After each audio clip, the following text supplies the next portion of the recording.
at the Charlotte-Mecklenburg Police Department. Thank you all for joining us here today. Deputy Chief Ryan Butler will be providing an update on the ongoing investigation into a homicide and multiple shootings that occurred in the early morning hours of July 13th in the 300 block of North College Street in our Central Division. He will share the latest details available at this time and address any questions you may have following his remarks. Deputy Chief. Good afternoon. I appreciate everybody taking the time to come down and be with us while we're trying to update you on this very significant case. Obviously there's rightfully a lot of concern when an incident like this occurs.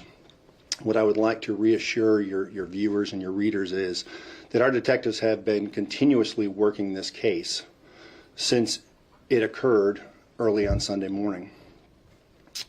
Our homicide detectives have been working in conjunction with our patrol divisions and with our Special Investigation Bureau detectives.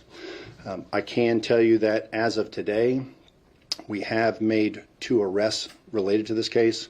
The Violent Criminal Apprehension Team located a suspect earlier this morning, and this afternoon the Crime Gun Suppression Team, in conjunction with the Gastonia Police Department, took a second suspect into custody.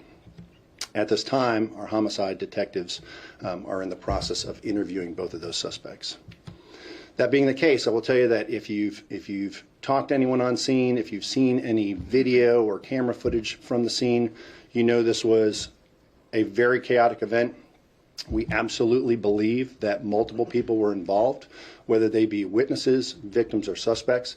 And we again encourage anyone who is a viewer, a listener, a reader of your sites to have the opportunity to speak directly to one of our homicide detectives, and they can do so at 704-432-TIPS. If they would like to remain anonymous, we absolutely respect their privacy. They can provide info for multiple parties involved in this incident. So although we are encouraged by the progress of the case, the investigation is by no means complete. I think you will continue to see a strong police presence, although I would reinforce to you that there is nowhere you can go in this city on a Friday or a Saturday night where you would encounter more police officers per city block than you will in Uptown Charlotte. The night of this incident, we had 9 officers working off duty in that block, between the officers who were working off duty for the clubs on College Street, or the sergeant and the officers that were working off duty at 7th Street Station parking deck. If you've talked to people on scene or had a chance to review any of the footage from the scene, you can see officers immediately running to the scene after the incident occurred. And you can see some of the individuals who we believe are suspects in the case running past cars with their blue lights on. That is how brazen, how callous this is. If there are people that reach out to you that say that they don't tolerate this, that they will not accept this behavior, I don't think anybody accepts this behavior. I don't accept this behavior. I can assure you that none of our officers or detectives do. I want the community to be angry about this, because this is not something that anybody should have to tolerate. And that's why it's so important that we continue to work together. I mean, every time that I come and speak to you about an incident, I stress the fact that it is the collaboration between us, between the community, between our partners in the media, to document these incidents, to share information, and to be able to exchange information with each other so that we know what's going on, and so that that person who's listening or watching TV while they eat dinner or get up in the morning, eat breakfast, and saw something or heard something from a friend who was out there that they think that doesn't matter, a detective doesn't need to know about that. I contend that that small piece of information could be the piece of information that we need to tie other information or other evidence that we have together. You know, if you were on the scene, saw our crime scene investigators out there, I can tell you that our laboratory is working priority on the evidence. We had over 7 guns that were seized on scene. Those are being processed by our biology section. That ballistic evidence will be going to our NIBIN section for ballistics testing and matching. You know, everything that we do as a team, as a community, goes towards the ultimate goal, which is seeking justice for our victims and establishing the type of safety and security that we all want in the city that we enjoy. I'll go ahead and take your questions. So, Deputy Chief, let me ask you about Encore and QC Social. Even city councilmen, I don't know if you've seen it, but one of the city councilmen said he planned to ask specifically Social and Encore, and if there are any specific issues with those clubs, is there enough? I know you said there were 9 off duty, but is there enough presence down there that could keep some of these issues from happening? I'll tell you that police presence is something that it's in the eye of the beholder. I mean, you can talk to one resident of the city who loves seeing 19 police officers standing in front of wherever they are. And you talk to somebody else that says, well, why are there so many police here? If there's not a problem, why are there so many police? It's a matter of striking that balance. The other thing is that, to an extent, we can have people that go to a location that are not breaking the law until they exercise very poor judgment and are breaking the law.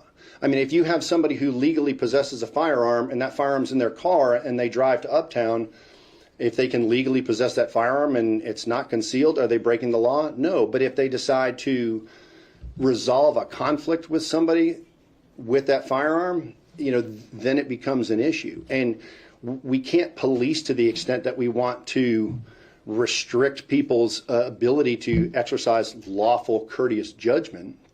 But it's a matter of us working with the people who live in that area, working with city government, working with local business owners to strike a security profile that they find acceptable. I can tell you that the ABC detectives that we have in special investigations were there that night conducting inspections of those businesses.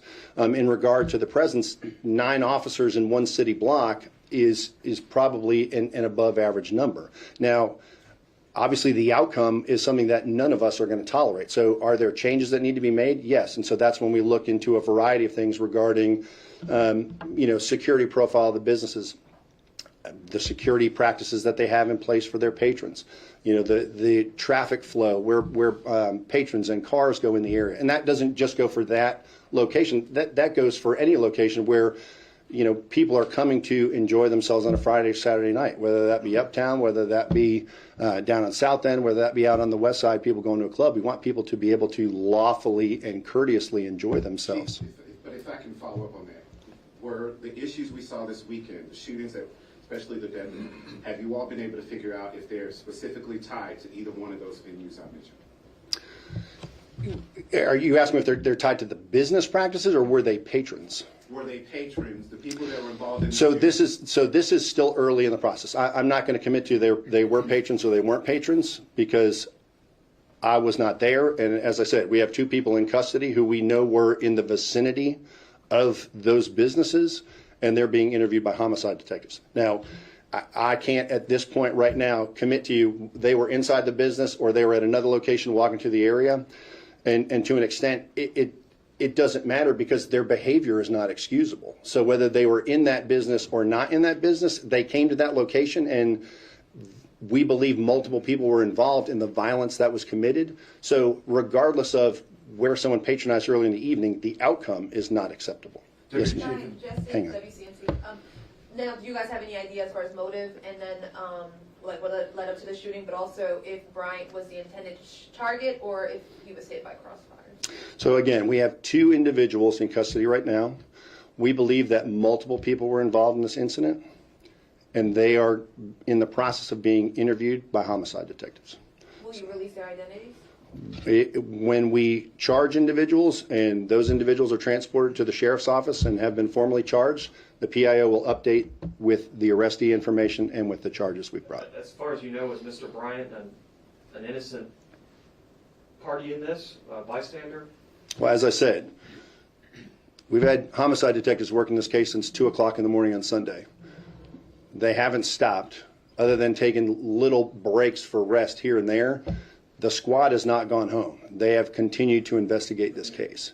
So I'm going to ask that you give them the courtesy of allowing them to finish the investigation, because that is something that we seek in all of our homicide investigations to do. is to bring justice to the victim, to bring justice to the family and friends of any of our homicide victims. And so they have to be allowed to do their job so that we can find the truth in the incident. Did you determine how many shots were fired or how many casings you guys found?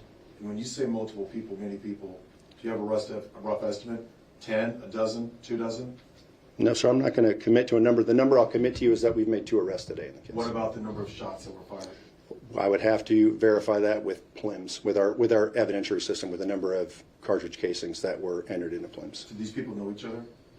Or did they previously know each other? So I'm going to refer you back to my last answer, which is I'm going to allow the homicide detectives to conduct the investigation, and I would ask that you give them the courtesy, Brett, of conducting the investigation before we commit to anybody's relationship with anybody else. Yes, ma'am. You said that the scene was chaotic. Can you describe exactly what you mean by that, what officers found when they arrived?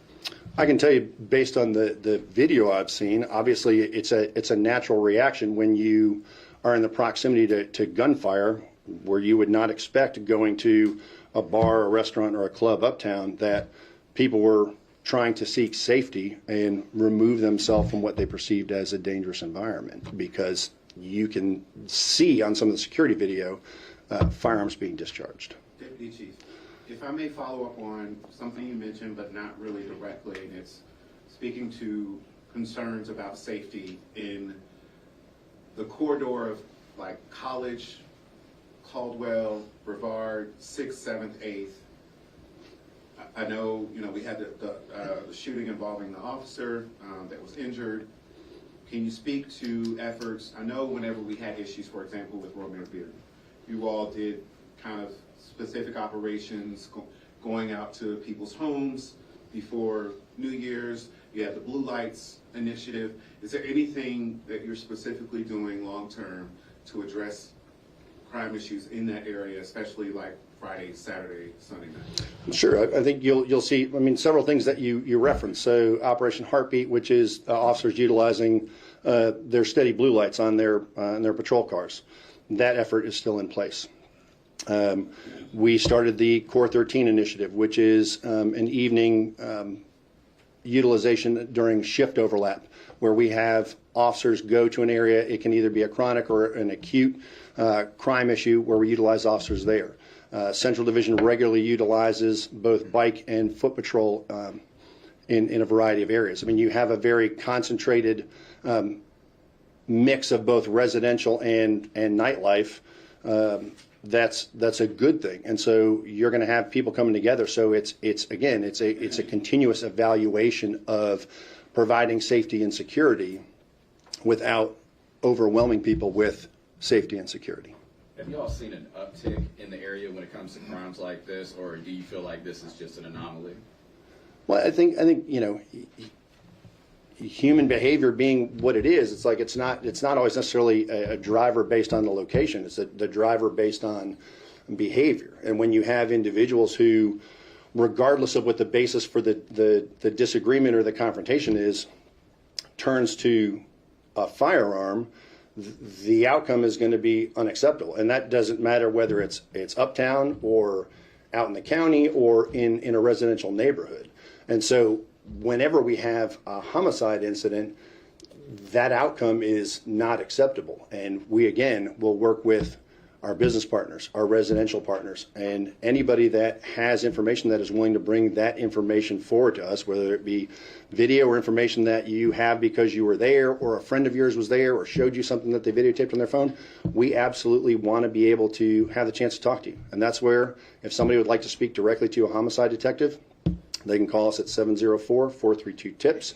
Or if somebody has information that they'd like to share anonymously, they can share it with Crime Stoppers at 704-334-1600. That is the update that we have for right now. I do appreciate everybody coming out, and as additional developments occur, we will get that information out through the PIO. Thank you very much. Thank you, Deputy Chief. This concludes our media availability. If you need the spelling of Deputy Chief's name, it's RyanButler, Ryan Butler. Thank you all for joining us. Lieutenant, did he say that 70 guns were recovered? 7. 7, okay. Somebody texted me like, I don't think that's what he said about that. Okay, thank you. Have a good day.